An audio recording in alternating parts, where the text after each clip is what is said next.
अर्थ को या ब्रह्म पद को राजस अर्थ कहा है। उसमें समस्या क्या है तो समझाते हैं कि सच ब्रह्मणा सह मुच्यन्ते इति वाक्यात् पारतंत्रेण फल सिद्ध्या स्ववीर्य हानिरेव। कि ब्रह्मलोक की जिसको प्राप्ति होती है, वैसे अन्य जो लौकिक तुच्छ फल हैं उसकी तुलना में वो ऊंचा फल हो सकता है, पर ब्रह्मलोक की प्राप्ति जिनको होती है वो मुक्त नहीं हो जाते हैं तत्काल, जैसे सद्यो मुक्ति वाले होते हैं। ब्रह्मलोक की प्राप्ति को क्रम मुक्ति कहा गया है, यानी इस श्लोक में से तो आप निकल गए बाहर, फिर से जन्म नहीं होगा, वो बात तो सही है, पर ब्रह्मलोक में आपको बैठे रहना पड़ेगा। प्रतीक्षा सूची में आप हैं, थोड़ी देर बाद डायल करें ऐसे, तो वो प्रतीक्षा सूची में आपको ब्रह्मलोक में बैठे रहना होगा। कब तक? जब तक ब्रह्मा के 100 साल पूरे नहीं होंगे, और ब्रह्मा जब मुक्त नहीं होंगे तब तक आपको ब्रह्मलोक में प्रतीक्षारत रहना है। तो ये तो बड़ी यातनादायक स्थिति है, कुछ करे धरे बिना बैठे रहना और इतने लंबे समय तक हमें बाट देखते रहना है, ये तो बड़ी डेंजरस बात है। जैसे रेलवे प्लेटफॉर्म पर अभी ये लोग आए ना शिवपुरी से अबे ये तो ठीक है, ट्रेन में सवार हो गए होंगे, उसके बाद ट्रेन लेट हुई होगी, या पहले ही लेट थी? पहले ही लेट थी, आप 6 घंटे स्टेशन पर बैठे रहे, वाह अद्भुत बात है। तो देखो यही उसका दृष्टांत है वैदिक राजस मुक्ति का।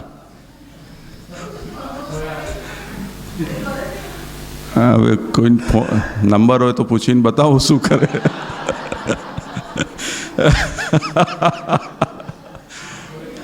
तो अब जैसे ये लोग घर से निकल पड़े और जहाँ से ट्रेन पकड़ी वहाँ स्टेशन पर बैठे। अब भारतीय रेल ऐसी है कि यूँ नहीं कहती है कि 6 घंटे बाद आएगी, अभी 10 मिनट में, आधे घंटे में, 20 मिनट में, 1 घंटे में, ऐसे छोटे छोटे समय में आशा बनाए रखती है वो हमारी, और ऐसे करते करते वो 6 घंटे निकाल देते हैं। तो हमें तो बस यही कि अब नेक्स्ट अनाउंसमेंट कब होगी उसकी बाट देखो। पर जब हमें पता चले कि 6 घंटे यहाँ बाट देखनी ये हमारी नियति है, तो आदमी वापस शिवपुरी जाकर खाना वाना खाकर कुछ काम निपटा कर वो वापस आएगा। तो जो ब्रह्मलोक में जाता है उसको ये पता चले, पहले से पता चल जाएगा कि ब्रह्मा की अब कितनी आयु बची है, तो वो कुछ ये चाहेगा कि अभी कुछ 20-25 जन्म यहीं बिता लूँ, अच्छा रहेगा। तो वो प्रतीक्षा है वो बड़ी यातनादायक है, उसके बजाय जन्म मरण हमें शायद अच्छा लगे। तो ये कहते हैं ब्रह्मणा सह मुच्यन्ते, जो वहाँ जाता है ब्रह्मलोक में वो ब्रह्मा के साथ ही मुक्त हो पाता है, उससे पहले नहीं। इसके कारण मुक्ति के बाद भी किसी तरह का पारतंत्र, यानी ब्रह्मा के ऊपर हम आश्रित हैं कि कब वो ड्राइवर साहब आएंगे, बस चालू करेंगे, तब हमारी गाड़ी आगे बढ़ेगी। तो वो ब्रह्मा जी जब तक नहीं वहाँ से खिसकेंगे तब तक हम लोग वहीं हैं। इसलिए उस फल सिद्धि में भी परतंत्रता है। और स्ववीर्य हानि रेव, एक तो इतना बड़ा पुरुषार्थ किया, ब्रह्मलोक तक पहुँच गए और वहाँ बैठ के भी पूदड़ा की तरह पड़े रहे, कुछ कर नहीं सकते हैं, हमारा कोई पुरुषार्थ वहाँ काम नहीं आ रहा है। तो जैसे यहाँ से हम रॉकेट छोड़ते हैं, चंद्रयान और वो लैंड रोवर था उसकी जो दशा हुई, इतने पुरुषार्थ से हमने उसको छोड़ा, कितना वीर्य था उसमें कि चंद्र तक उसको पहुंचा दिया। वो पहुंचने के बाद धुस होकर गिर पड़ा वहाँ, वो सब पुरुषार्थ सब वीर्य वहाँ फोगट गया। इस तरह से ब्रह्मलोक की प्राप्ति बड़ा दुर्लभ फल है,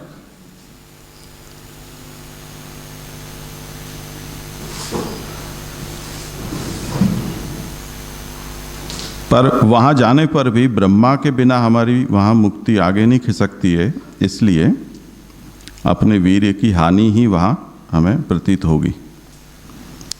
उसके सामने वृत्रासुर कहते हैं कि त्वयि च अखंडित वीर्यस्य विद्यमानत्वात् तदपि न कांक्षे, और आपका वीर्य तो अखंडित है,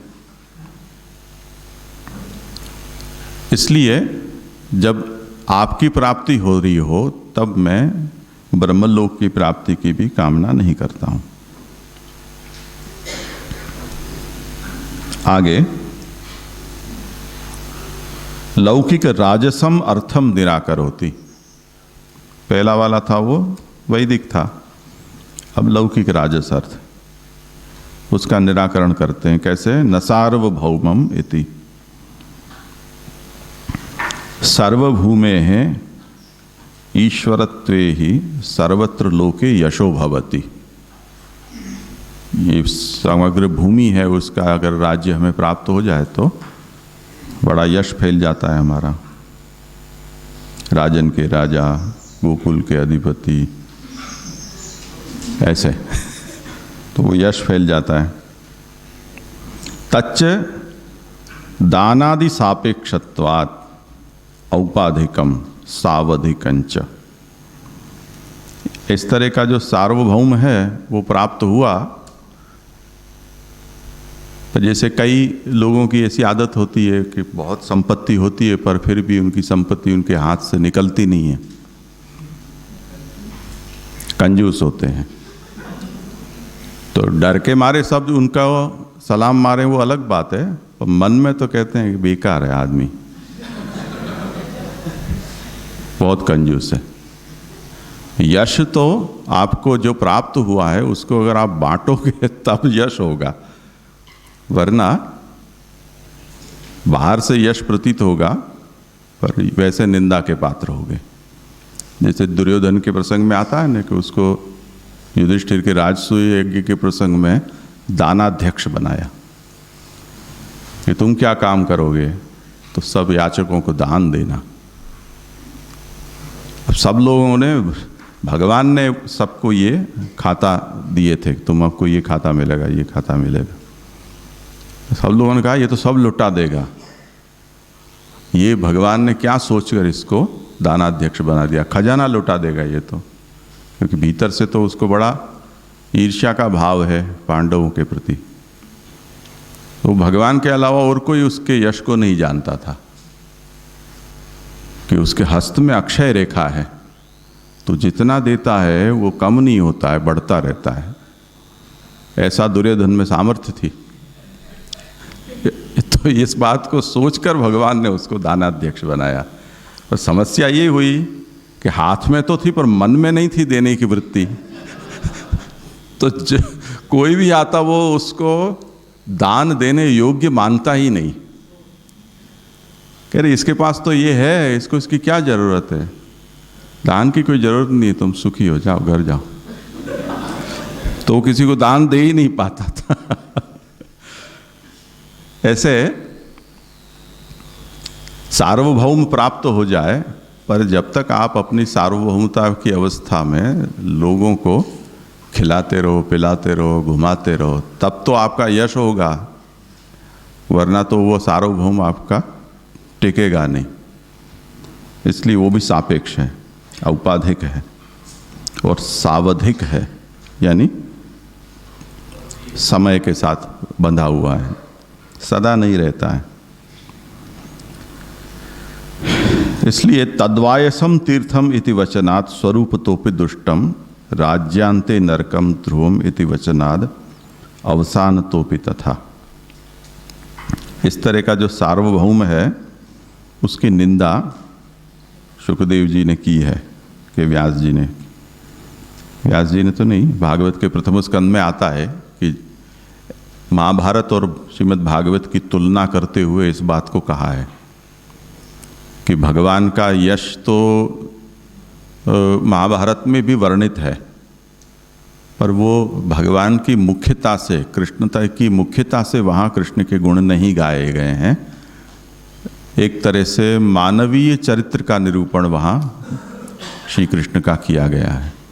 इसलिए जो मानसरोवर के हंस जैसे उत्तम अधिकारी भक्त होते हैं, उनको महाभारत कौओं को जो अच्छे लगे, ऐसा जिसको हम कहते हैं वो कूड़ा, कौआ है वो कूड़े के ऊपर बैठता है, तो महाभारत है वो कूड़े के जैसा है। वो बड़ा हमें थोड़ा ऐसा लगे ऐसी बात है, पर हमने नहीं कहा, ये शास्त्र में ही लिखा हुआ है कि अगर भागवत की भागवत और महाभारत की तुलना की जाए तो भागवत है तो मानस सरोवर जैसा उत्तम अधिकारियों को अच्छा लगे ऐसा शास्त्र है, और महाभारत है वो कूड़े जैसा है जहाँ पर कौए बैठते हैं। उकरड़ो काकतीर्थ तद्वायसम तीर्थम इति वचनात्। इसलिए ऐसा राज्य, ऐसा सार्वभौम कि जो भगवत संबंध से रहित हो, वो काकतीर्थ तुल्य है। ऐसा वृत्रासुर अपना भाव प्रदर्शित करते हैं। और स्वरूपतोपि दुष्टम, यानी सार्वभौम या राज्य प्राप्ति है वो अपने आप में भी खराब है। कैसे खराब है कि राज्यांते नरकम ध्रुवम, ऐसा कहा गया है कि राजा को अंत में नरक की प्राप्ति निश्चित होती ही है। तो अब ऐसा सार्वभौम मैं क्यों लूं? ये राज्य सुख कैसा है कि मध्य में सुख है, अंत में दुख है। तो इस तरह का अंत में जिसमें दुख हो, ऐसा राज्यासन भी मुझे नहीं चाहिए। खास करके तब के त्वयि च अनवद्य यशसो विद्यमानत्वात् तदपि न कांक्षे। आप में जो यश है, ऐश्वर्य वीर्य यश, वो तो कैसा है कि अनवद्य है, अनिंदित, शुद्ध और अविनाशी। तो ऐसे यशस्वरूप आपकी प्राप्ति जब होती हो, तब मैं राज्यासन की कामना क्यों करूं? तो वो अर्थ भी मुझे नहीं चाहिए। ये मध्यलोक की बात की। उसके बाद अब लौकिक तामसम अर्थम निराकरोति। अब लौकिक तामस अर्थ रसातल। न रसाधिपत्यम, मुझे रसाधिपत्य भी, उसकी भी आकांक्षा नहीं है। वहाँ कहते हैं कि रस इत्युपलक्षणम, यहाँ रसाधिपत्यम में जो रस कहा है उसका ऐसा आशय नहीं है कि केवल रसातल, ये उपलक्षण है, केवल गिनाने की बात है। तेन अधोलोकाः सर्वे निरूपिताः, इससे ये समझना है कि तल, अतल, वितल, सुतल, महातल, पाताल इत्यादि जितने भी भूलोक से नीचे के लोक हैं, उन सबको हमें गिन लेना है, समझ लेना है। तो उन सब का भी आधिपत्य मुझे नहीं चाहिए। तत्र च भूम्यपेक्षया सुख भोगो अधिकः। वैसे देखा जाए तो भूलोक में जितने सुख हैं उससे अधिक सुख वहाँ प्राप्त होते हैं। पर वो सुख भोग किसके प्रभाव से मिलते हैं? तो कहते हैं श्रिया भवती, लक्ष्मी के कारण वो होते हैं। जितने भी अधोलोक के सुख हैं, उन सुख को देने वाली अधिष्ठात्री देवी लक्ष्मी है। साच त्वया बले अपहृता दत्ता च। लक्ष्मी को रसातल से भगवान ने छुड़ाया, मुक्त कराया। तो पौराणिक उस परंपरा को लेकर दीपावली उस खुशी में भी मनाई जाती है। रामावतार से पूर्व जब दीपावली मनाई जाती थी, तब लक्ष्मी को रसातल से मुक्त कराने की खुशी में मनाई जाती थी। नहीं नहीं, वो नहीं। उसके बाद संयोगवश श्री राम अयोध्या पधारे तो उस खुशी में भी वो जुड़ गई उसमें। तो जैसे कई उत्सव ऐसे होते हैं, कई दिन के जिन दिनों में एक से अधिक उत्सव पड़ते हैं, तो काल तो चलता रहता है, बीच बीच में ऐसे कुछ कुछ प्रसंग आते रहते हैं कि जिसके कारण संयोगी वो एक ही दिन में 2, 3 या 4 हो जाते हैं। जैसे हमारे यहाँ वामन और दयाराम भाई का जन्मदिन, श्री गोकुलनाथ ताज जी महाराज का और पुरुषोत्तम जी का, ये सब एक ही दिनों में आ पड़ते हैं, तो एक साथ बहुत उत्सव हो जाते हैं। तो ऐसे हमारे यहाँ, क्योंकि सनातन धर्म की परंपरा केवल कुछ राजा के राज्यकाल तक सीमित नहीं है, लंबे काल से हमारी परंपरा चल रही है। इसलिए इसी युग में, मतलब युग चतुष्टय की ही नहीं, कल्पांतर के युगों में जो भी कुछ हुआ है वो भी हमारे यहाँ उत्सवों में जुड़ गया है। तो ऐसा एक दिन में कई उत्सव भी होते हैं। तो बलि ने लक्ष्मी का अपहरण किया और बलि के वहाँ कब्जे से लक्ष्मी को छुड़ाया। इसी तरह उसको एक अपनी जो आदि भौतिक लक्ष्मी है उसको भगवान ने बलि राजा को प्रदान भी किया, जब स्वर्ग का राज छुड़ाकर और उनको भूमि का राज छुड़ाकर उनको वहाँ भेजा तब। हाँ, वो पुराण में एवी कथा है। तत्र च भूम्यपेक्षया, हाँ ये थी, त्वयि च अनपायिन्याः श्रियो नित्यम विद्यमानत्वात् तदपि न कांक्षे। तो जो श्री है वो जिसके कारण रसातल में अधिक सुख मिलता है भूलोक की तुलना में, वो श्री भी स्वयं स्वतंत्र नहीं है। उसको कोई ले जाता है तो कोई श्रीहीन बन जाता है, तो कोई श्रीवान क्या श्रीमान बन जाता है। वापस उसको वहाँ से उठाकर ले जाओ तो वो श्रीहीन हो जाता है और जो ले गया वो श्रीमान बन जाता है। पर ऐसा आपके साथ नहीं है। तो श्री की प्राप्ति ही कोई इतनी बड़ी सिद्धि नहीं है, पर आप में तो वो श्री अखंडित सदा सर्वदा वर्तमान है। इसलिए मुझे रसातल की प्राप्ति रूप श्री की भी अपेक्षा नहीं है, उसकी भी मैं आकांक्षा नहीं करता हूँ। जब मुझे सर्वश्री संपन्न आप मुझे प्राप्त हो रहे हो तब, इसलिए उसका भी निराकरण किया। वैदिक तामसम अर्थम निराकरोति। अब आगे ये जो दक्षिण भारत में, दक्षिण के लोग ऐसा मानते हैं कि वहाँ का जो वो प्रदेश है वो पाताल लोक है, केरल और ये सब प्रदेश है। तो वो वहाँ बलिराजा की वहाँ उपासना भी करते हैं। तो प्राचीन काल में वहाँ जो इन सब उत्सवों को मनाया जाता है उनमें वो परंपरा और वो पुराण है, उनका प्राधान्य है।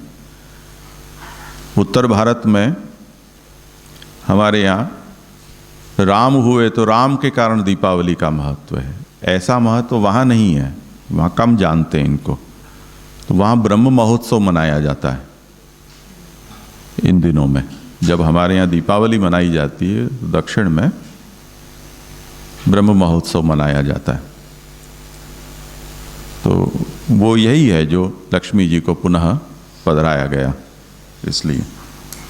और उन दिनों में कोल्हापुर में जो महालक्ष्मी जी का मंदिर है वहाँ भी बहुत बड़ा उत्सव होता है, जो तिरुपति में विष्णु के साथ संबद्ध है। तिरुपति से रोज एक वस्त्र साड़ी वहाँ कोल्हापुर भिजवाई जाती है जो लक्ष्मी जी धारण करते हैं। वहाँ पर महाप्रभु जी ने उसका सुबोधी जी में उल्लेख किया है, अपने कोल्हापुर में है वो, तो दर्शनीय स्थान है वो भी। हाँ, तो दक्षिण की पूरी परंपरा विशिष्ट है और उनकी बड़ी लंबी परंपरा है। इसी तरह वैदिक तामसम अर्थम निराकरोति न योग सिद्धि इति। ये योग की सिद्धि है वो तामस सिद्धि है, और वेद निरूपित है। उसको तामस क्यों कहा, तो उसका निरूपण करते हैं कि अपक्व योगिनो ही सिद्धि बलेन अपेक्षित विषयान संसृज्य भोगम कुर्वन्ति।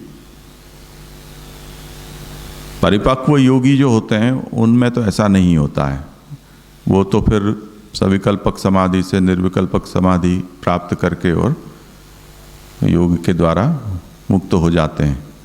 पर जो परिपक्व नहीं हैं, जिनमें ऐसी जैसा प्रत्याहार जो नहीं कर पाए हैं, भोग कामना जिनकी अभी नष्ट नहीं हुई है, ऐसे योगी योग के बल से भोग्य पदार्थों को पैदा करते हैं, उनकी सृष्टि करते हैं और उनको भोगते हैं। और इसका परिणाम क्या होता है कि जिन सिद्धियों का ऐसा हीन उपयोग करते हैं वो योग भ्रष्ट हो जाते हैं, यानी उनका सभी जितना भी उन्होंने साधना की है वो सब साधना उनकी समाप्त हो जाती है। तेषाम ज्ञानम भ्रांतमेव, ऐसे योगियों को कुछ ज्ञान भी प्राप्त होता है, तब भी वो ज्ञान उनका भ्रांतिपूर्ण होता है। और त्वयि च नित्य अखंडित ज्ञानस्य विद्यमानत्वात् तापि न कांक्षे, और आप तो नित्य ज्ञान संपन्न है, अखंडित ज्ञान है आपका, इसलिए मैं उस योग सिद्धि की भी कामना नहीं करता हूं।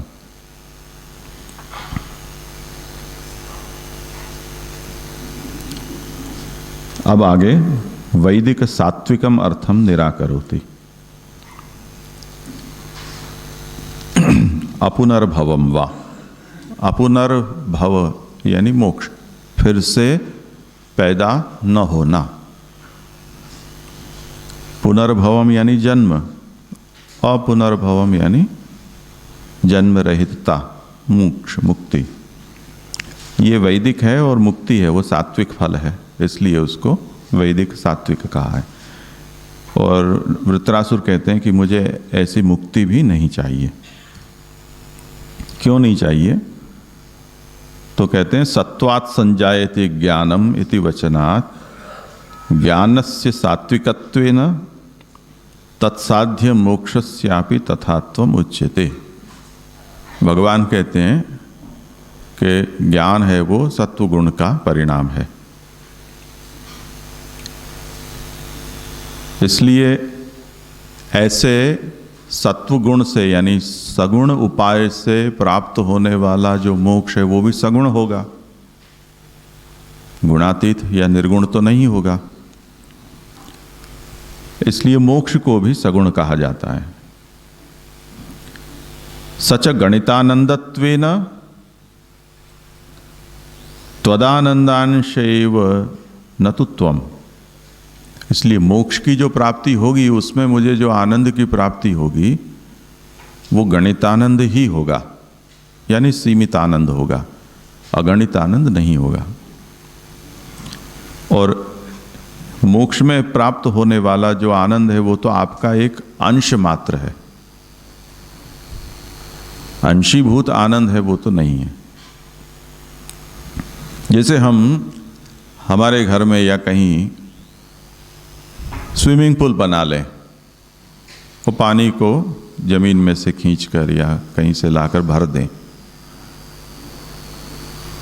तो स्विमिंग पूल में स्नान करने का जो आनंद है वो स्विमिंग पूल तो जो अगर समुद्र या नदी या ऐसा बड़ा तालाब उसके साथ उसकी तुलना करें तो बड़ा सीमित है।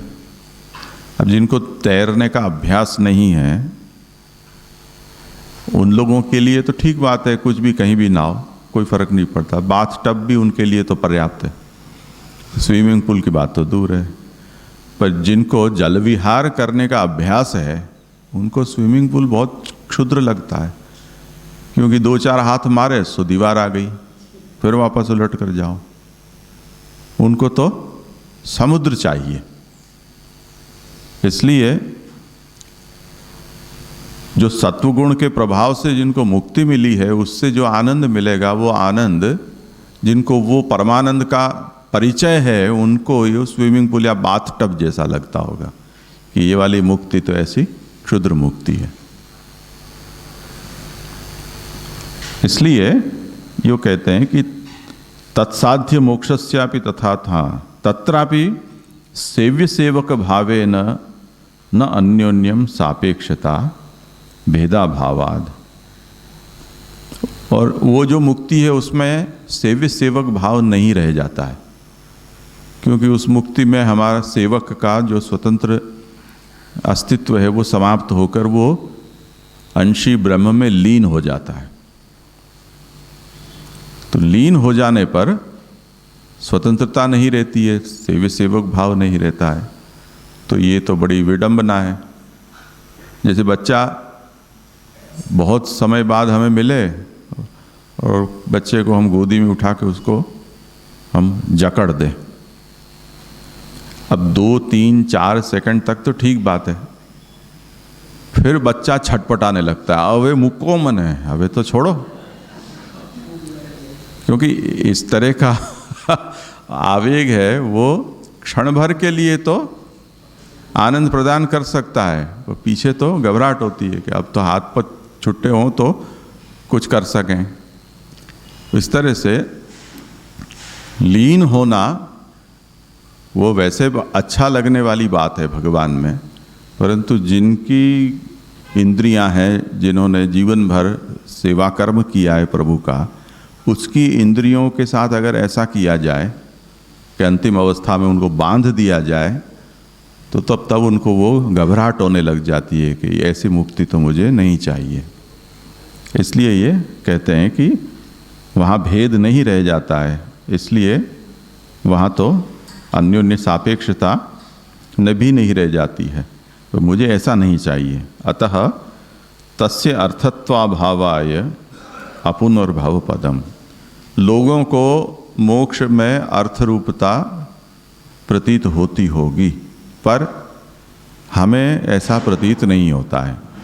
इसमें तो मुझे, इसीलिए वृत्रासुर ने इस फल को पॉजिटिव वर्ड में न देकर नेगेटिव वर्ड में दिया कि मुझे अपुनर्भव, मोक्ष नहीं चाहिए ऐसा नहीं कहा, मुक्ति नहीं चाहिए यो न कहा, पर ये कहा कि मुझे अपुनर्भव नहीं चाहिए, क्योंकि उसमें कुछ हासिल नहीं होता है।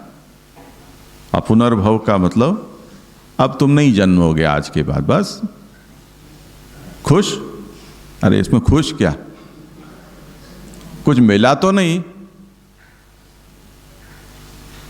जैसे कोई हमारे यहाँ काम करने आता हो, उसको हम कहें ठीक है अब कल से मत आना, तो वो बेचारा स्तब्ध हो जाएगा। अरे भाई कुछ बोनस वोनस की बात करो, प्रमोशन की बात करो, कल से मत आना, ये क्या बात हुई? तो ये कोई फल दिया या सजा दी? ऐसे जो भक्त हो उसको ये भगवान कहे कि ठीक है अब तुम्हारे जन्म मरण नहीं होंगे, बस खुश। तो बेचारा कहेगा अरे भाई ऐसा नहीं है, आप समझो कुछ मेरी बात। हाँ, इसलिए निंदार्थक शब्द में कहते हैं कि ये फल नहीं हुआ मिला, ये तो अपुनर्भव हुआ। रोक दिया आपने, सब कारोबार ठप कर दिया। नहीं, बात तो वही है, पर शब्द से उसकी बेइज्जती कर दी है वृत्रासुर ने। लोग इसको कैसे कहते हैं कि मुक्ति मिल गई, मुक्ति मिल गई, ऐसे इसमें कुछ मिला ही नहीं है। तो क्या हुआ? तो बस अब कल से मत आना, बस इतना ही हुआ।